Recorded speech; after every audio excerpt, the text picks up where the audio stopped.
As I bent over to do the laundry, a man suddenly pressed himself against me from behind, thrusting me forward into the washing machine. My hips were left exposed to the open air, held firmly in the grasp of his hands. I was trapped, unable to move. His large hands roamed freely over my body, sending waves of heat coursing through me against my will. Pleasure shuddered through my limbs, making my legs tremble uncontrollably. When I finally managed to look back, I saw, to my shock, that the man behind me was my father-in-law. My husband had been away on a business trip these past few days, so I had gathered up the pile of dirty laundry at home to wash. Bent over, I loaded a stack of clothes into the drum. Suddenly, a forceful push against my hips sent my entire upper body tumbling into the washer, trapping me with only the twin curves of my hips visible outside. I had been wearing only a loose nightgown at home, my white shorts faintly visible beneath. Who could this be? My mind raced through countless possibilities, but I couldn't be sure. A sense of unease crept in. I never expected the person behind me to be so bold, his rough hands gripping my slender waist, roaming over my body from top to bottom, stirring sensations in my long-neglected form until every touch felt intensely sensitive. I struggled desperately, trying to shake off those large hands, but to my shock, the person behind pressed himself tightly against me. His lower body was pressed tightly against mine. "Let me out now." I braced my hands against the washer. My hips writhed helplessly, but I couldn't free myself. I could feel the hardening shape pressed against me through the fabric, rubbing persistently against that sensitive spot until my whole body tingled. A fire seemed to ignite low in my belly, and a damp warmth began to gather below. Sensing the danger, I pushed back with all my strength, trying to retreat from the machine. But instead, I ended up pressing right against him. That massive part of him had somehow freed itself from his pants and now pressed insistently against my panties, poised and ready.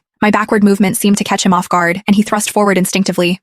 Don't. The sensation nearly overwhelmed me, my legs trembling involuntarily. I tried desperately to squirm deeper into the washer to escape his body, but with every inch I retreated, he pressed forward until I had nowhere left to go. "What are you doing?" "Ah, please stop," I pleaded in fright, yet my voice betrayed me, growing increasingly sweet and breathy. Encouraged by my reaction, he held me firmly in place, lifting my lower body almost completely off the ground. "Why are you wearing so little at home, Scarlett? Let me give you a hand." "What?" The man behind me was actually my father-in-law. My ears burned with shame, my entire body flushed and restless with heat. A memory surfaced. When I had first married into the family, I'd seen my father-in-law in shorts, unable to conceal his considerable size, and I'd often noticed my stockings in the bathroom would mysteriously end up soiled. Could it have been him? Had he taken them? The man behind me was in his 50s, yet his raw strength rivaled that of a man 20 years younger, stirring in me a pleasure I'd never known before. The fire of desire threatened to consume my reason. Clinging to my crumbling resolve, I begged him tearfully to stop, fighting against the maddening itch coursing through my body. No, please put me down," I pleaded frantically, but as he thrust again, I couldn't suppress a moan, a sound that filled me with shame. My father-in-law relaxed his hips, allowing my feet to finally touch the floor. Just as I began to breathe a sigh of relief, his arms tightened around me again. Instantly, that torturous itching returned as his hands roamed freely over my body, both teasing and tormenting me. Then, in one swift move, he lifted my nightgown. "Scarlett, how did your panties get so wet? Let me help you take them off." Damn it, he saw everything. I wished I could vanish into the ground. I strained backward, but his broad palm pressed firmly against my hips, leaving me no room to pull away.